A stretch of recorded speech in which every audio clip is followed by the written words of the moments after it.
This video will walk you through my process of how I drew a close-up of an eye using oil pastels.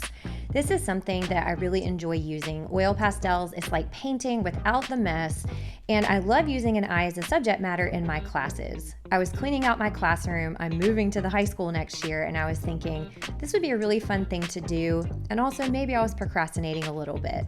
So get out your oil pastels, get out a piece of paper, and join me. If you love learning about art, hit that subscribe button so you never miss a weekly tutorial.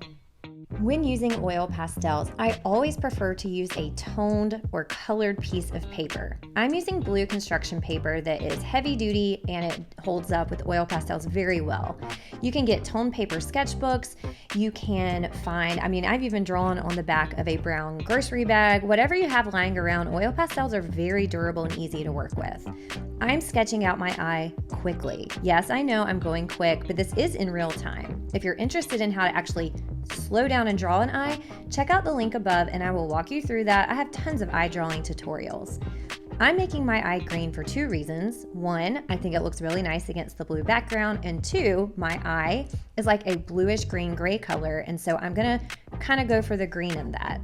I am shading using a gradient and I'm making it look like a sphere. If you've never done an oil pastel gradient before, click the link above and I'll walk you through exactly how to do it. I have two main goals here. One, I want it to go from dark to light, which is a gradient. So I'm using my dark green around the outer edges and then I'm blending in towards the inside. My second goal is I want it to look round, so I'm not blending straight across, I'm doing a round circular motion as you see me doing with my yellow here. So a gradient is a gradual blend of color, and to make it look like a sphere, go in a circular motion when shading. I always end with white because it gives it a really nice highlight, and that's very important in an eye. Look in the mirror and look how shiny your eye is with so many highlights. It's really fun to blend and add. So it's already looking fairly 3D, and I'm going to take my brown and just kind of get a little bit of a shadow in there. Now, I'm going to be really loose with my colors. So I'm doing brown, I'm doing blue, and I want to encourage you to pick up colors that make sense for you. It's not a formula, you're the artist, so try and be a little intuitive with your color scheme. I'm also adding a few little lines in here because if you look in the mirror, yes, I'm shading my iris to look round, but I also want to add those textured lines that I'm sure there's a scientific name for that's inside your eye. So that's why I'm kind of getting the round shape first and then going in and adding a little bit more detail. Here's the fun part, the black pupil. This really pops and contrasts in your eye. Notice I left a little space, so I have a white highlight right in the middle. You'll see me work and rework this section lots of times before I'm happy with it. Think of this as practice. You could do it in your sketchbook, you could practice before you go, or be brave like me, pick up a piece of paper and say, this would be fun to draw today, and just go for it. The only way to get better at something is to keep doing it and not to be scared to fail. I'm using my brown to create my eyelid, my eye crease, to give it a little bit of a shadow.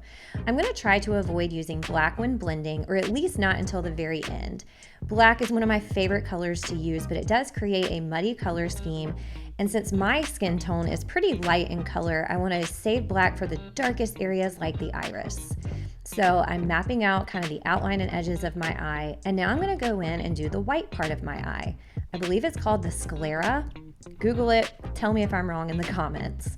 So for the white of my eye, surprise, I'm using white and I'm just blocking it in very flat, which your eye has a lot of dimension, shapes, highlights to it. So this is just kind of blocking in that local color. Local color refers to like what color the object actually is.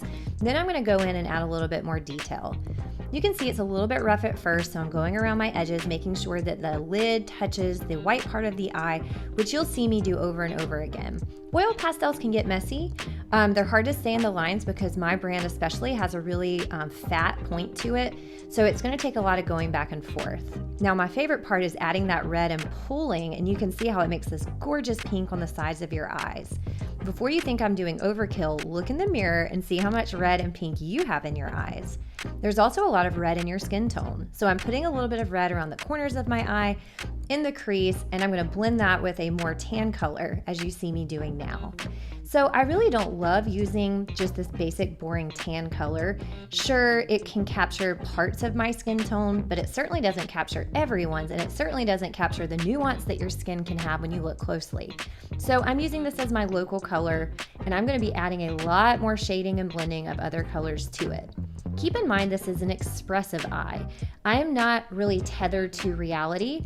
It's not abstract, as in you wouldn't be able to, like, you can recognize that it's an eye, but you can see I'm being really loose with my mark making. I'm being really loose with my color scheme so that I can capture just like a quick expression with my eye and not being so concerned about photorealism. I'm going back in with my brown to apply some of those shadows, and I'm trying to think, if I'm using brown, where would brown be in all parts of this work of art? So I'm trying to work more generally and using each color throughout the whole work of art. I recommend looking in the mirror, taking a picture, finding a picture of an eye that you like, and using some sort of reference, and typically more than one. You don't want this to look like something you found on the internet, so try and mix it up and make it your own. I'm putting a little bit of an eyebrow up at the top just to make my eye look like it's grounded and not just floating on my paper, but I'm not going to put all that much detail. I'm noticing how much shadows there are on both sides of the eye, and that's going to make it look really rounded as it's sitting in your face. And that's like where the left part is where it's going into the bridge of your nose. So I'm using brown for shadows. I'm also going in and adding a little blue, but there's something about this blue and brown that make kind of like a greenish color. So I might avoid doing that from here on out. And that's the beauty of this, is I'm being really loose with my colors. If you think I'm moving fast, this is in real time. This is as fast as I work. I've always been a fast worker. I'm not saying that is a good thing. That's just a truth. So a lot of times I have to remind myself to kind of slow down. So I'm not going to do my whole face, obviously, but I do want to put some loose, the skin tone that I'm using, just some loose lines, just to imply that there's a face back there. So I'm kind of like zooming in on the eyeball, and then as it backs away, it's getting a little bit looser, and the background gets a little less detailed as we go. I am going to go ahead and block in this light tan color between the eyebrow and the crease of my eye. And this is why I like using colored paper. I might just leave it super simple where you can see the blue through the background. Speaking of blue, it's time to do a little bit of shading in the white of the eye, which I love. Look how much more round it looks, just giving it an anchor point or a little bit of a shadow on both sides. So I'm doing that towards the iris as well, just to kind of give it some more depth. And then I'm adding a darker blue on the corners so that has a little bit of a gradient and a little bit more of a darker blend.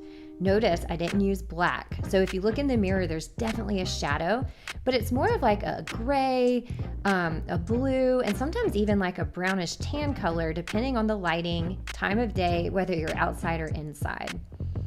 I'm also going back with this brown because I think it is a nice contrast to the green and adding a few flecks of color. If you're like me, your eye is definitely not just one solid color. There's a lot of nuance to it, and your eye reflects whatever environment it's in. So if you're outside, if you're in a brightly colored room, if you're in a room with lots of light, your eye is going to look different depending on the environment. Now, I said I was going to be loose with color, and I'm grabbing some purple to give it just a little more depth and a little bit of shadows.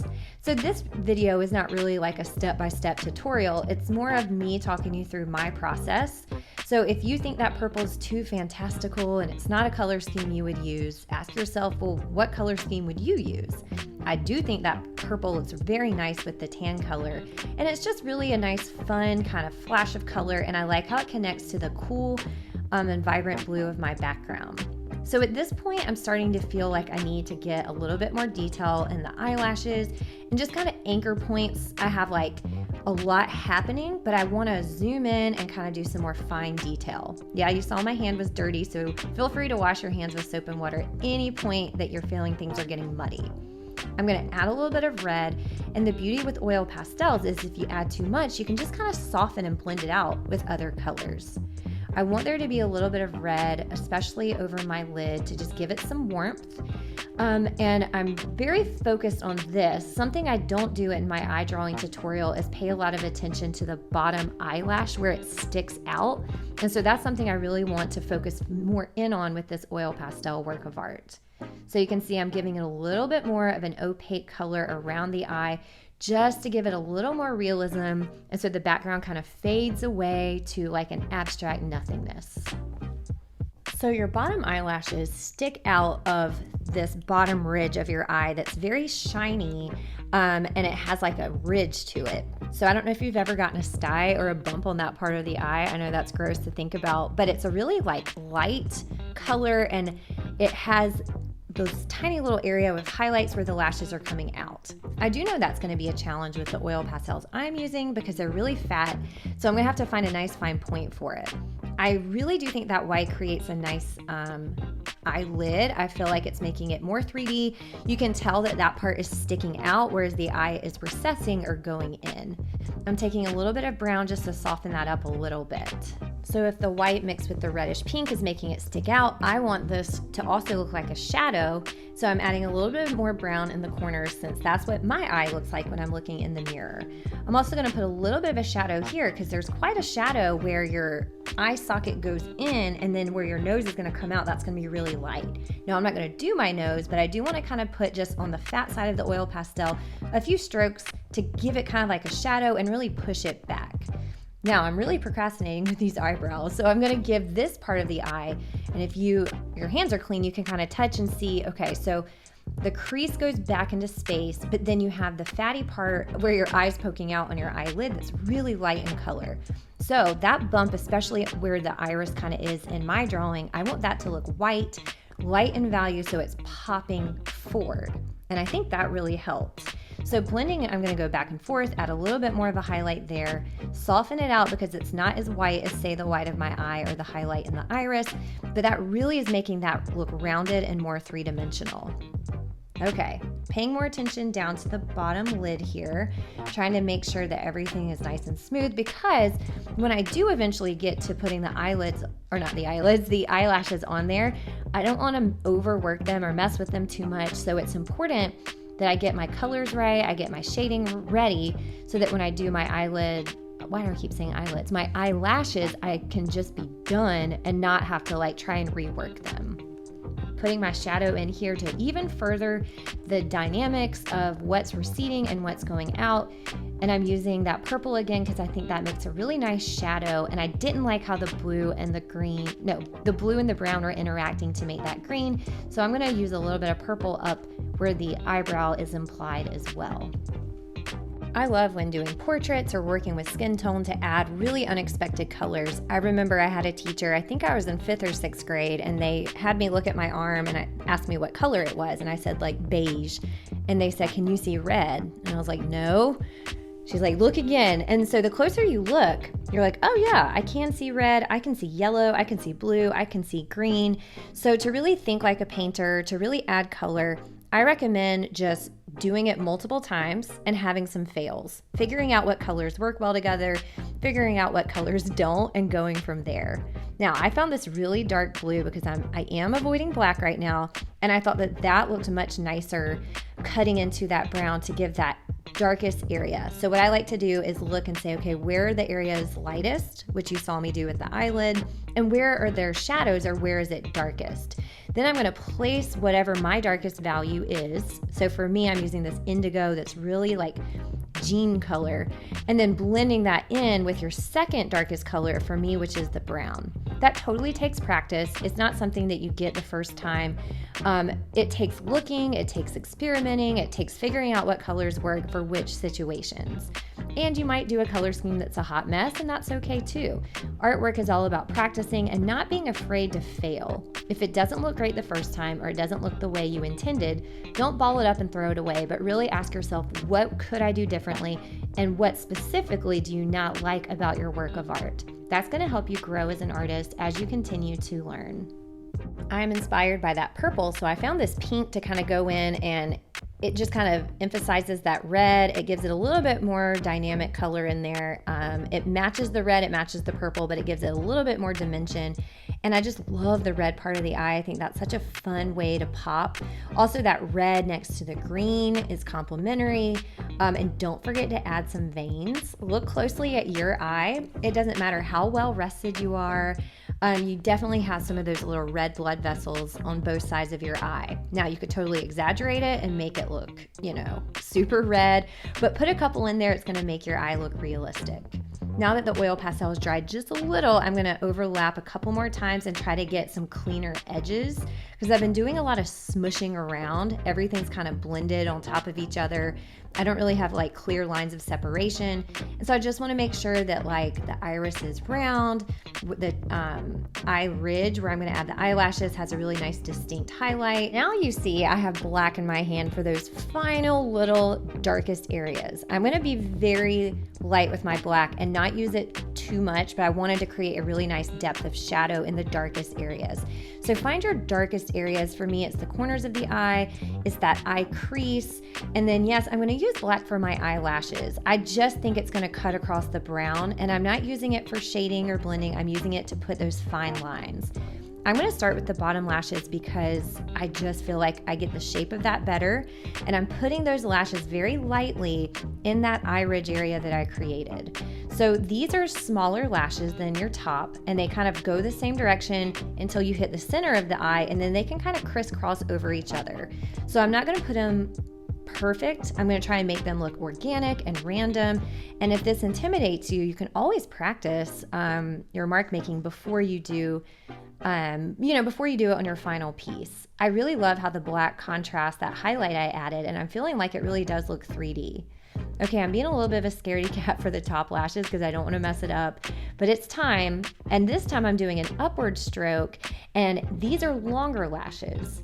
So you can see I'm going up and to the right, and then they kind of curve almost like if you get to the center and you were looking dead on it, the shape would change a little bit.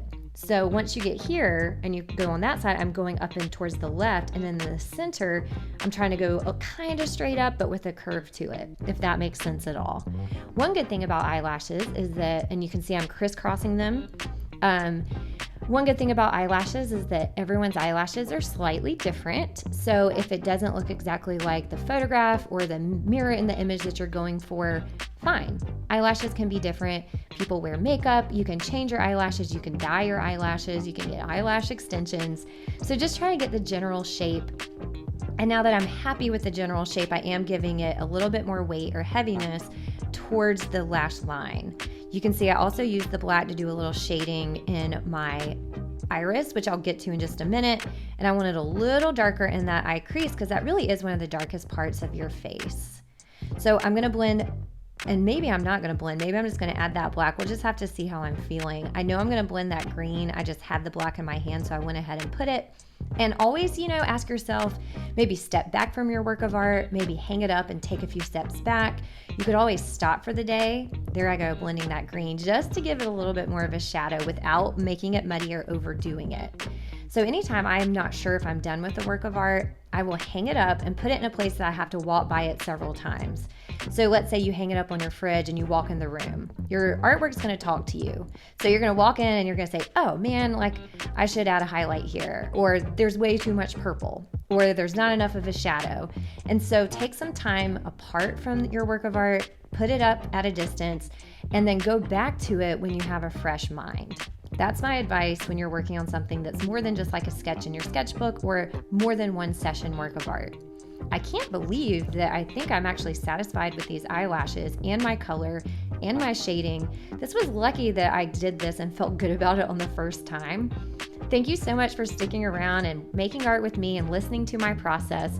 And again, this isn't a step-by-step, pick up this color and put it here. It's just me talking about my process, having fun with materials that I love and a subject matter that I've taught before. If you're interested in more oil pastel tutorials, check these out. And if you're interested in what my students are doing in my art class, find me on Instagram at thatartteacher_Machado.